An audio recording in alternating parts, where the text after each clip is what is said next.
जय राधा माधव कुंज बिहारी।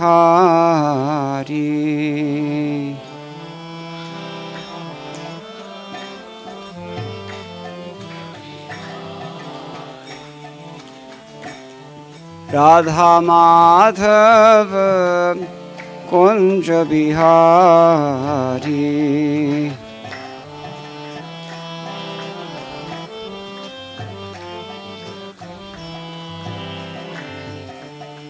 राधा माधव कुंज बिहारी।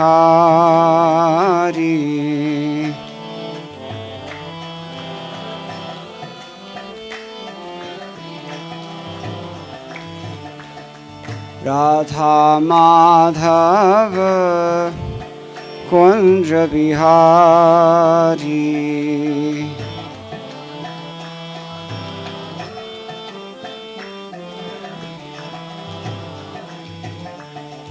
गोपी जना वल्लभ गिरिवरधारी।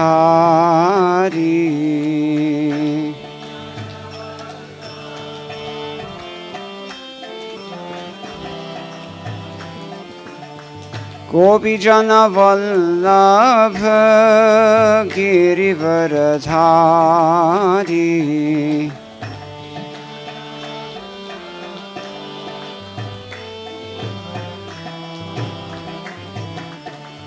गोपी जना वल्लभ गिरिवरधारी।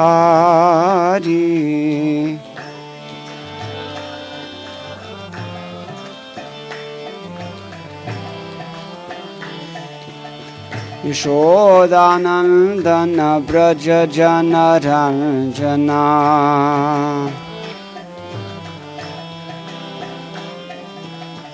यशोदानंदन ब्रज जनरंजना।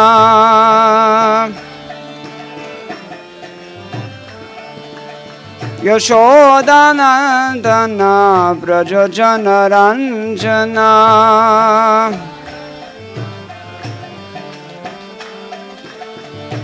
यशोदानंदन ब्रज जनरंजना।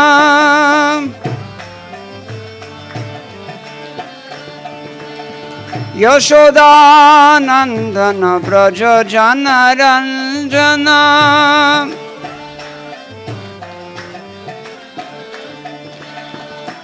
यशोदानंदन ब्रज जनरंजना।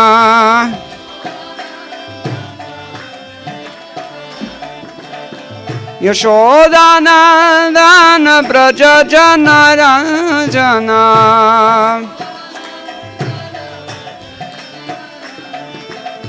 यमुना तीरवनचारी।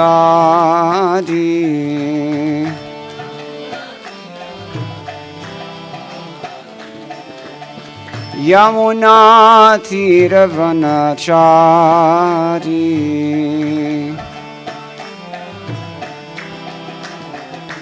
जय जय राधा माधव कुंज बिहारी।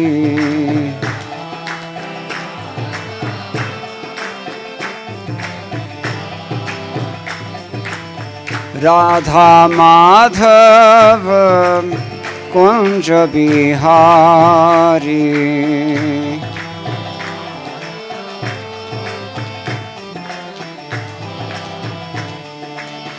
गोपी जन Vallabh Girivardhari.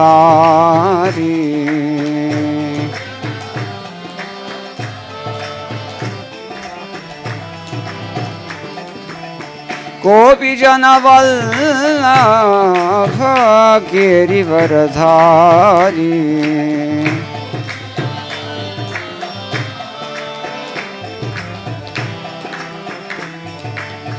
Yashodanandan Braj जनरंजना।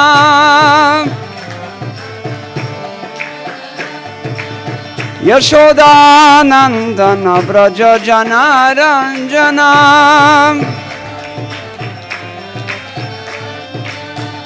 Yashodanandana Braja Janaranjana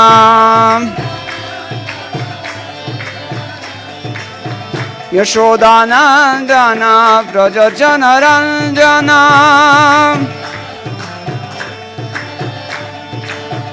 Yashodanandana Braja Janaranjana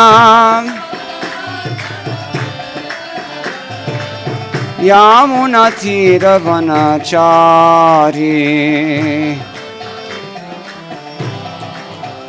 Jai Radha Madhava Kunja Bihari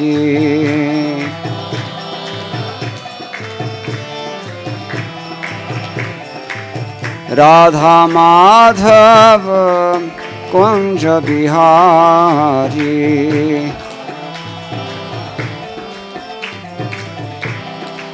Jai Jai Radha Madhava Kunja Bihari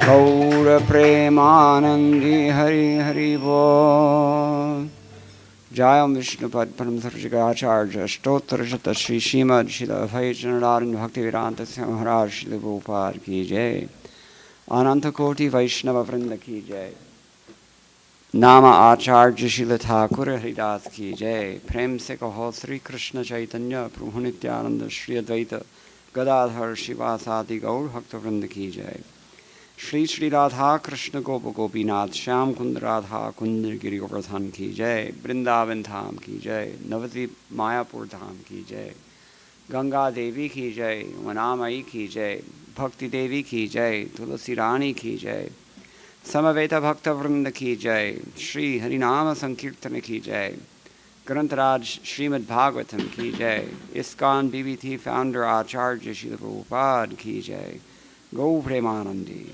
All glories to the Assembled Devotees All glories to the Assembled Devotees All glories to the Assembled Devotees All glories to Sri Sri Guru and Gauranga Jai Srila Prabhupada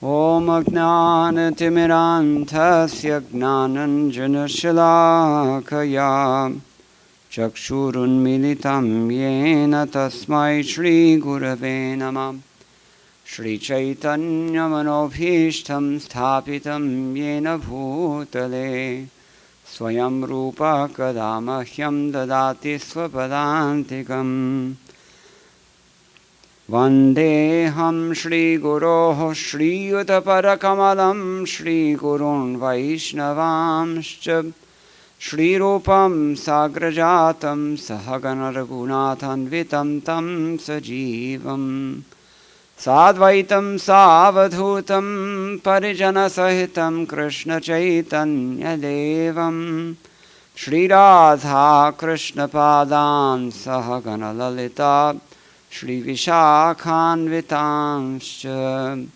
He Krishna Karuna Sindho Dinabandho Jagatpate Gopesha Gopika Kanta Radha Kanta Namostute Tapta Kanchana Gaurangi Radhe Vrindavaneshwari Vrishabhanusute Devi Pranamami Haripriye Vancha kalpatarubhyascha kripa sindhubhya evacha patitanam pavanebhyo vaishnavebhyo namo namaha Jaya Shri Krishna Chaitanya Prabhu Nityananda Shri Advaita Gadadhara Shri Vasadi Gaur Bhakta Vrinda Hare Krishna Krishna Krishna Hare Hare Hare Rama Rama Rama Hare Hare.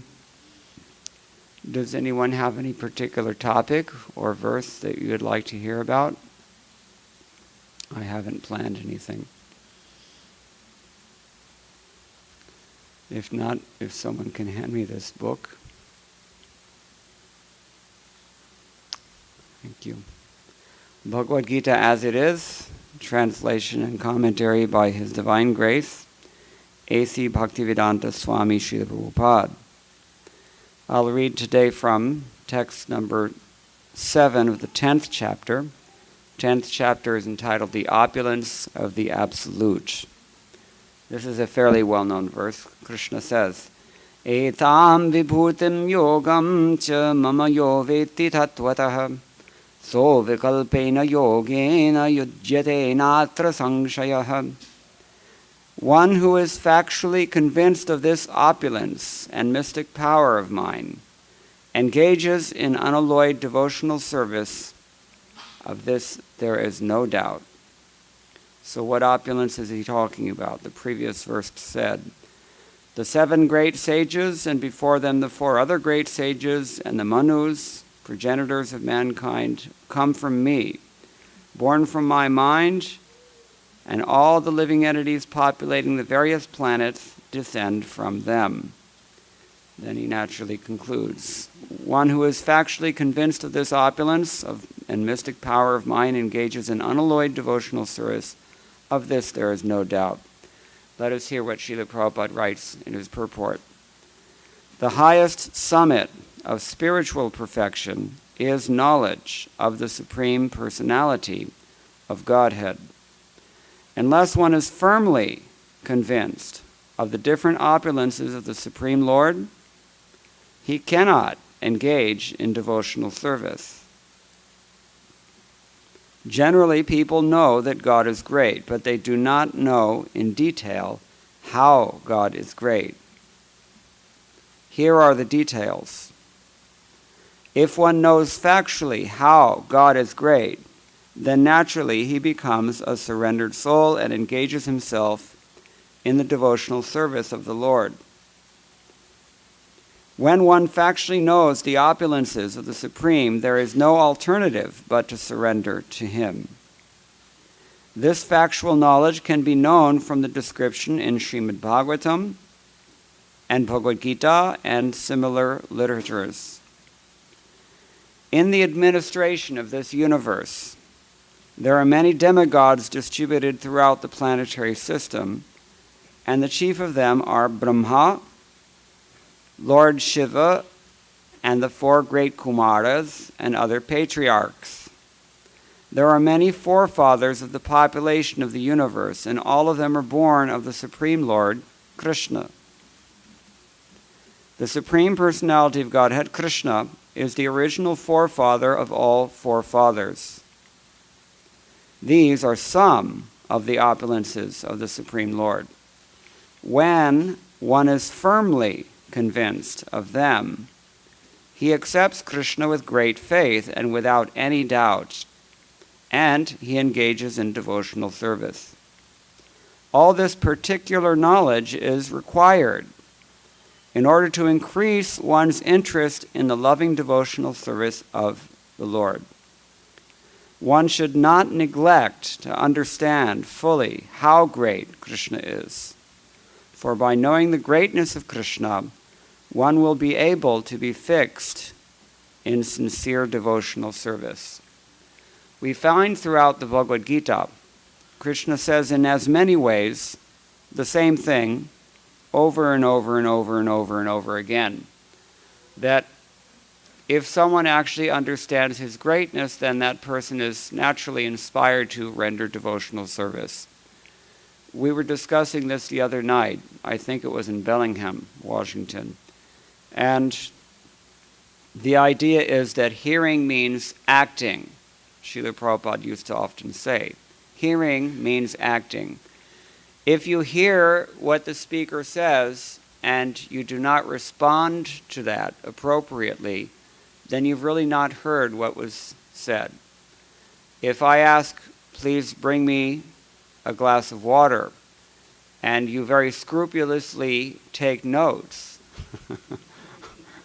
and listen very carefully and with undivided attention, you hear what I'm saying, but you do not follow the instruction, then you're not really hearing, no matter how hard you're hearing.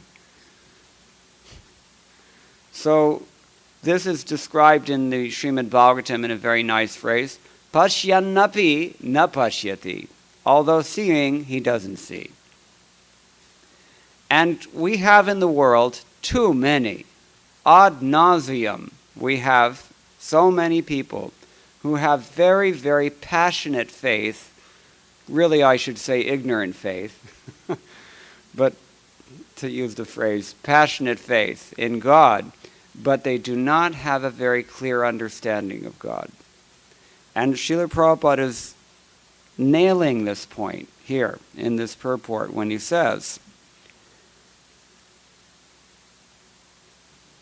generally people know that God is great, but they do not know in detail how God is great. There are even some, we know, Allahu Akbar. And similarly, there are many people who have very deep faith that they would like to impress upon us. There are many very active evangelists in this world, preaching their particular stripe of religious conviction, however deep it is. But if you think about it, or if you look at it in terms of knowledge, you get a sense. You get an intuition even without knowledge. But if you have knowledge, you begin to understand how that faith is not really so great. It's not really that great, because when one actually has faith, he acts on that faith, or she acts on that faith. And that's why knowledge is important. That's why Krishna has said here. So we're really talking about 2 verses tonight. Text 6, I'll go back.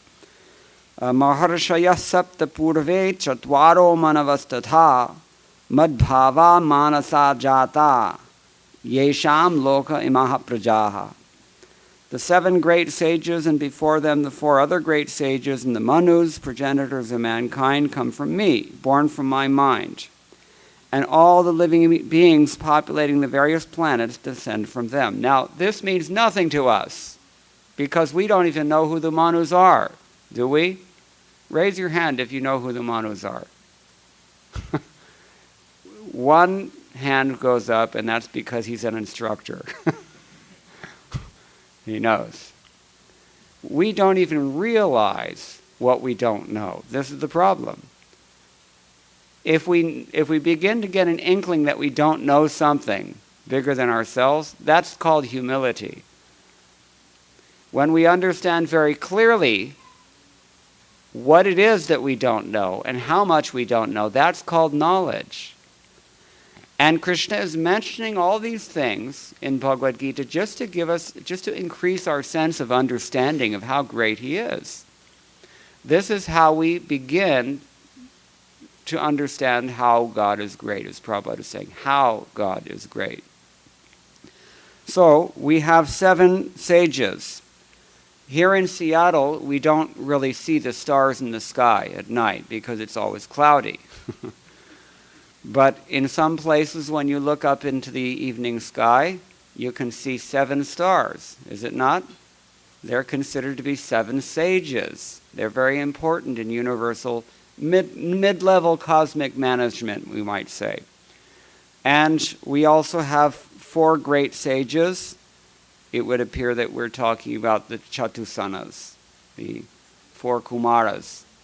Young children, only 5 years old, but very profound, prakand pandits, very profound learning they have. Very advanced devotees also. They have their own Vaishnava Sampradaya, in fact. And then we're talking about the Manus. Does anybody know how many Manus there are? How many? 14, but that's only one day, Baba. How many are going by in Brahma's year? You can't begin to calculate. There are so many manvantaras. These are administrations within the cosmic management, scheme of cosmic management. And the scope of time that we're talking about here is really beyond our comprehension. If we are exclusively educated and socialized with the worldview that assumes that man is the measure of all things, then we can't even begin to conceive of how vast is this scope of time.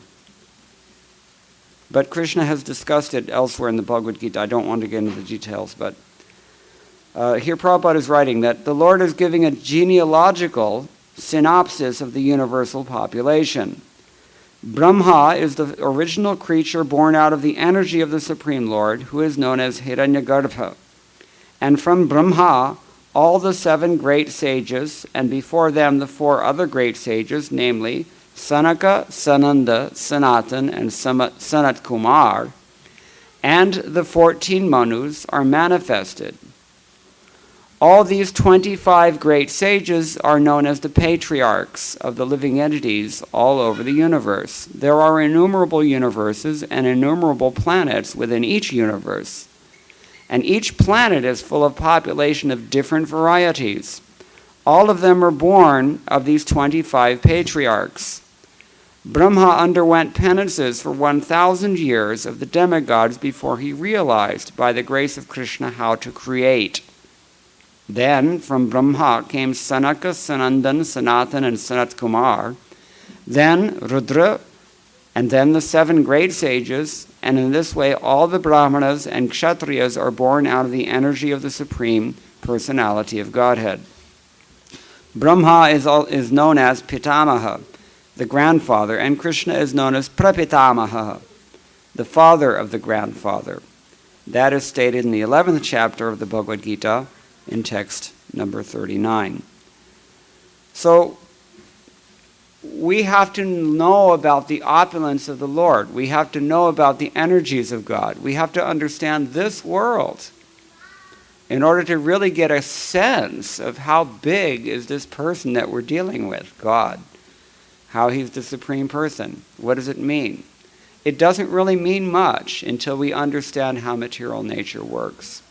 That's why we find the fantastic diversity and complex and sophisticated knowledge that we find in the Vedic literatures. It's very highly developed, and it's intended mainly to ultimately produce this effect that Bahunam Janmanam Ante Gnanavan Mam Prapadyate Vasudeva Sarvamiti Samahatma Sudurlabha. It's ultimately meant to inspire at least one person, or all of us but one at a time, to surrender to Krishna. Because that is ultimately our eternal constitutional position. So we need to understand how material nature is working. Now, let's just consider, for example, I'm just going to random pick out, and here we have chapter 15. Krishna says a few things here. He says, Gam avishya bhutani dharayami aham ojasa pushnami chaushadhi sarvaha somo bhutva rasatmakaha. Anyone know this verse? You may have heard it. It means, Krishna is speaking to Arjuna. He says, I enter into each planet, and by my energy they stay in orbit. I become the moon, and thereby supply the juice of life to all vegetables. What in the world does that mean? Shall I read it again? I enter into each planet, and by my energy they stay in orbit. I become the moon, and thereby supply the juice of life to all vegetables. It's very hard to understand this verse in English. Actually, it's a lot harder to understand it in English than it is to understand it in Sanskrit. But not many people know. Gam avishya, entering into the earth, chabhutani, dharayami. I maintain, or I hold up, all the living entities in this world. How does he do that? Aham ojasa. Ojasa pushnami. Through ojas, I nourish everyone. What is ojas? Anybody studied Ayurveda here? We have this, what do we have? Bastir University nearby, don't we? So what's ojas? Ojas is like, you can say, the lubricant that allows prana to circulate through the physical body. Prana is, of course, another category that we don't understand in modern science. Although we all have to undergo its effects. Anyway, prana is the energy that actually sustains the universe, but it cannot be accessed without ojas. And Krishna is saying that through this ojas that I supply, I sustain all beings. Pushnami, choshati saravaha. And I am the active ingredient in all medicines. Oshati means medicine. Especially in Ayurveda, you want to have very pure medicine and fresh as well, because it retains its life. Anybody know the difference between living water and dead water? We don't even know that. So it's hard to explain things because it requires several levels of explanation. That's how out of touch with even nature we've become. We're not even talking about spiritual knowledge yet. We're talking about how this world works. My doctor told me only drink live water, living water. That means spring water.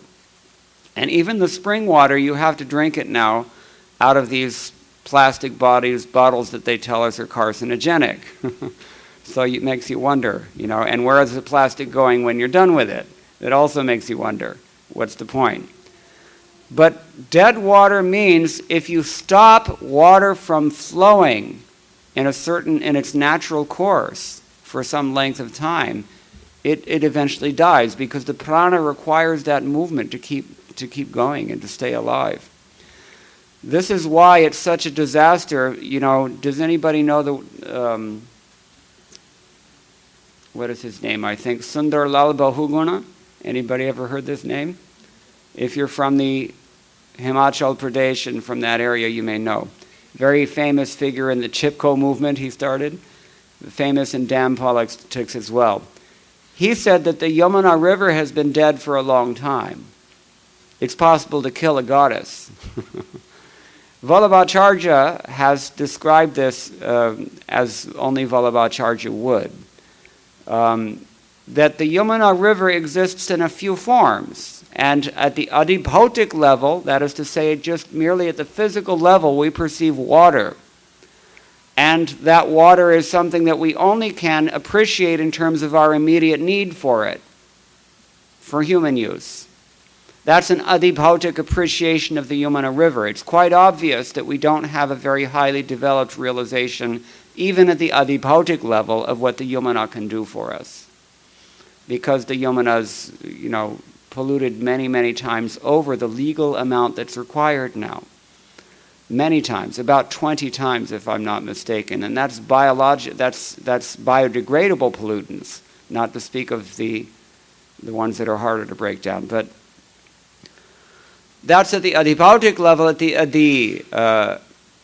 adhyatmic level, we can appreciate the fact that Yamuna has the potency to destroy sins and to elevate us to the platform of liberation, spiritual existence, just by bathing in the Yamuna. And the Gangas, there are many holy rivers throughout India. They have this sacred property. So that's an adhyatmic appreciation of the Yamuna. But the adhidaivik appreciation of Yamuna is even more subtle than that. Because at the adhidaivik level, we realize that this person is a Patarani of the Supreme Personality of Godhead, Sri Krishna. She's very, very close to him. On account of her intimacy with the Supreme Personality of Godhead, she can pull us into that same internal field in pure devotional service, if that's what we appreciate.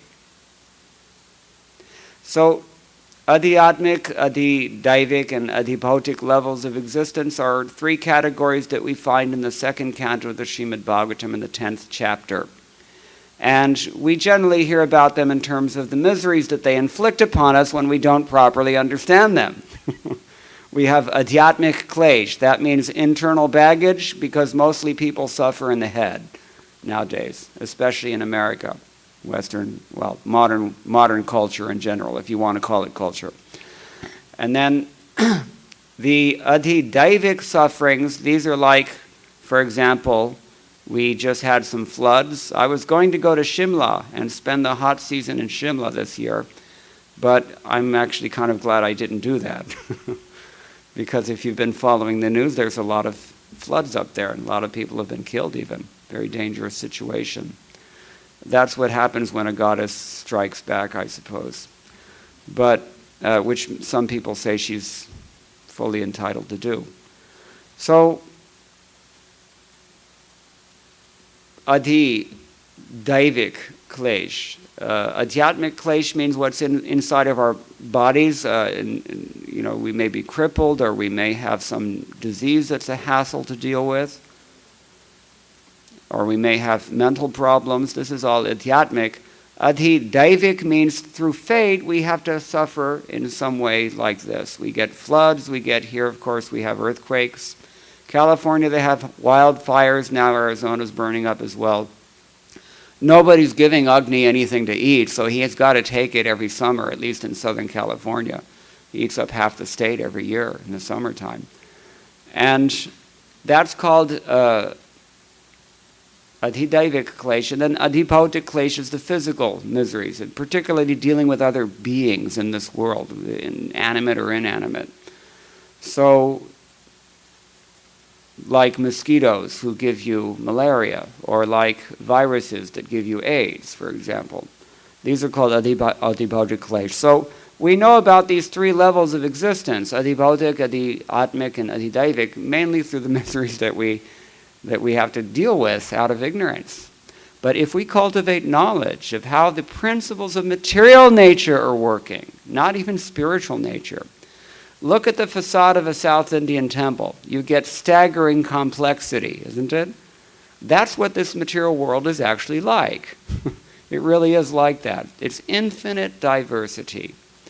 And one really has to cultivate an awareness of what is this diversity, why does it matter, where does it come from, why are things the way they are. This is what it means to understand how God is great. To return to the point. He told me not to drink dead water. So living water means it cannot be dammed up like this. Now, you mentioned the other day, 90% of the Yamana's water is dammed before it even leaves, before it even reaches the plains. And, by some standards, that kills the water, at least, on the subtle level. But anyway, if we drink pure water that has pran still, then it nourishes this ojas. We get it through the moon. The sun burns us up. And that's why, if we are not careful with our exposure to electromagnetic frequencies, then we get burned up also.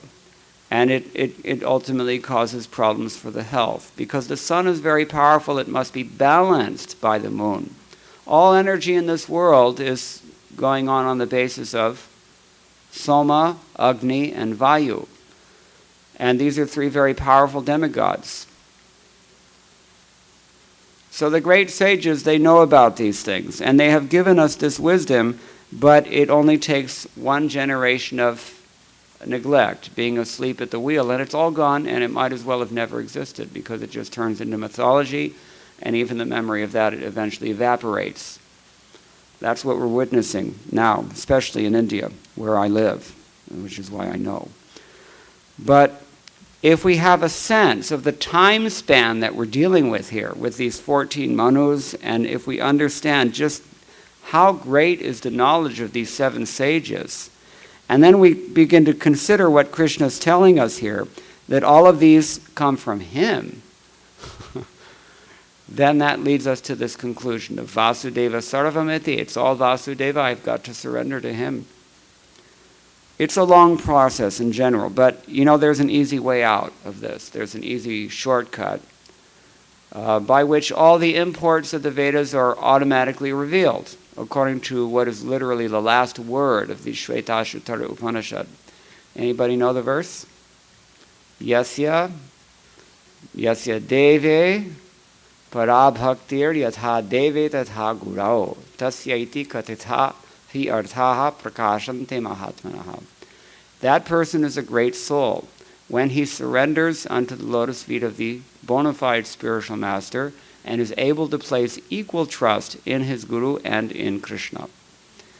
Now, it's not a coincidence when Krishna says in Bhagavad Gita, Samahatma Sadurlabha, that person, when he's full in knowledge, surrenders unto me, and such a great soul is very rare. And when the Shvetashvatara Upanishad says that the person who is maintaining equal faith in Guru and Krishna is such a great soul, it's not coincidental. They're describing exactly the same thing. So it's generally a long ways to go. But if we can chant the holy name, which is given to us free of charge in this otherwise most fallen of ages, the Kali Yuga. Krite yad dhyatam vishnum dvapare paricharyaya. And tretayam yajatom akhai kalo tadhari kirtanat. What we gained by meditating, say, for 60,000 years, sometimes people did this in the Satya Yuga, what we could offer in sacrifice in the Treta Yuga with expensive materials and costly ghee and everything. It's described in the Bhagavatam that Maharaj Mantata, he was up in the Kashmir region, and when he was offering sacrifices, he was using pure gold for the plates and the patras and the koshi and panchpatras and also other things that we use for sacrifices. Pure gold. And his kingdom was so opulent that he was able to just leave the gold there because they didn't want to clean it up. Now after there's a big function, last night we had 4th of July, right? Lots of people took their kids there to watch the fireworks. There's nothing left but styro plates. Cigarette butts, empty bottles of hopefully spring water, and But imagine a culture in which you've got pure gold to throw around like that. He did. So in the Treta Yuga, people could offer costly sacrifices, and in Dvapara Yuga, still, if you go like, say, for example, Sri Rangam and other temples, ancient temples in the south, they're 1,000 years old. And even that was the most recent renovation. They're going back even before that. To offer such fabulous, opulent deity worship. Even still in some places we can find it. Anyone here ever been to Nathdwara in Rajasthan? Those who are followers of the Pushti Marg, that's the disciplic succession ultimately from Rudra, and going through Vishnu Swami and later Vallabhacharya. They also do very, very elaborate and very, very careful deity worship. So that was the main process in the Dvapara Yuga, but all the results of doing all these things in previous yugas you can get in one lifetime if you very, very sincerely devote yourself simply to chanting Hare Krishna, Krishna Krishna, Hare Hare, Hare Rama, Rama Rama, Hare Hare. Now, how do you properly chant the holy name of Krishna? We know from Padma Purana, there are 10 aparadhas that we must try to avoid when we accept the holy name. Without going into details, the idea is that if we cultivate sambandha gyan, which is to say, knowledge of our relationship with the Supreme Lord, knowledge of the relationships that we have with each other, knowledge of the interrelationships that all things have with all other things. This is all part of sambandha gyan, and it's what Krishna is getting at in today's verse. When he says that somebody who actually has this depth of knowledge, he's able to chant without offense because he understands how great I am, and he's prepared, therefore, to surrender to me. Until that point, we have conscious as well as subconscious illusions and misconceptions and ignorance about the nature of God, that we think we don't require him, we think he doesn't exist a lot of the time, or we want to exploit him sometimes. We just want to get him out of the picture a lot of the time. This is the problem. See, that is what gets in the way. That's called ajnan. So, sambandha is the beginning step. If you don't have some theoretical concept of what things are really about, then there's no question of acting properly, which is the next step, abhideya. And then without abhideya, without following the process, you cannot reach the goal, which is called prayojana. So sambandha, abhideya, and prayojana, these are three things that Chaitanya Mahaprabhu has discussed. All of reality can be interpreted in terms of these three. So when we have sambandha gyan, then we're less inclined to offend the holy name. as long as we're chanting with offenses, then the holy name does not really manifest his true form to us as the Supreme Personality of Godhead. And as long as that's the case, then we don't really surrender. We don't get the true benefit, the ultimate benefit. We get benefit, but it's going very slowly. Just like there was one of these Akbar and Birbal stories. Somehow they had some argument, and so Birbal very cleverly, told Akbar, you come and see me tomorrow and I'll tell you, if you think it's really that hard to make spiritual advancement, I'll tell you why. So he came to him for his lunch appointment, and when he came in the courtyard, and he saw there was a fire in the courtyard, and suspended about 30 feet off of the fire there was a pot of khichdi cooking. So being intelligent, Akbar could immediately understand the point. If you want it to cook, you've got to get it closer to the fire. So this is the idea. That means we have to really sincerely follow the process with Sambandha Gyan. And then when we do that, it's very, very easy. All we have to do is chant Hare Krishna even once. And we can not only become freed from more sins than we can possibly commit, but we can also get this prema, this divine love of Godhead that we mentioned earlier. So that's called, in the words of Srimad Bhagavatam, Mukta Bandha Param Vrajet. One gets freed from the ugliness, and one also goes to the supreme destination.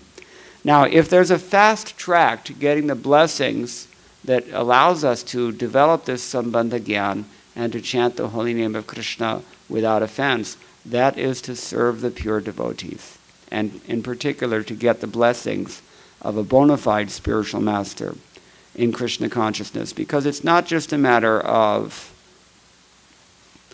being awakened to the truth or being enlightened with knowledge or learning so many things. It's also about being sponsored, because this is not a mechanical process. Although it's virtually guaranteed, we read that last night, that anybody who follows this process and makes advancement through it, he will be able to attain transcendental love for Krishna. So many people have done so in the past, but it's not automatic. It's mercy. It's divine grace. If Krishna wants, he can give it to us for free. Just like sometimes someone will get an honorary degree without even attending the classes in the college. We can't expect that, but it does happen. And in the same way, if we somehow or other get the blessings of Krishna's beloved devotees, then by the sponsorship of those devotees, by their good graces, then Krishna will be more pleased and inclined to reveal himself to us.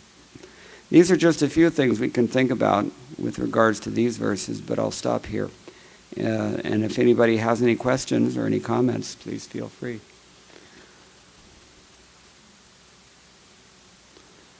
Yeah, please, all the way in the back.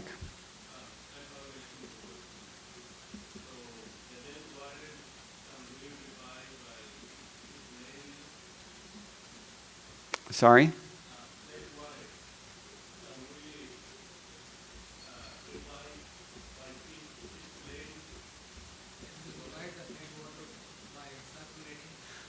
Can you revive dead water? I don't know that. I'm not that.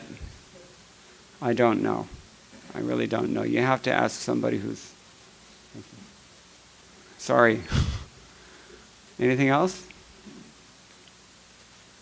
I mean, in Vrindavan where I live, I have a water for purification system, and it goes through UV and everything, and it's just like really dead.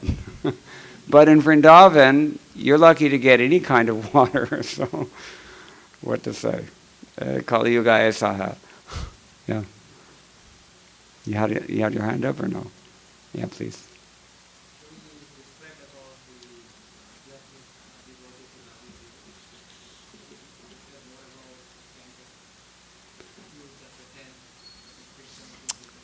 Well, there's just one verse that actually mentions this triad there of the adhyatmic and adhidaivic and adhibhautic levels of existence. And not every Acharya actually makes much of that verse. But it definitely is something that Vallabhacharya has based almost his entire philosophical system on. In much the same way that Chaitanya Mahaprabhu sees things in terms of these three categories of Sambandha, Abhideya, Prayojan. So he sees it in those terms, and I've explained exactly how he interprets our experience of the Yamuna River in that light. And it's certainly worth considering, because one scholar from University of Indiana named David Haberman, who is very sympathetic to Krishna Bhakti, practitioner of sorts, he's written a nice book about the Yamuna. It's called River of Love in an Age of Pollution.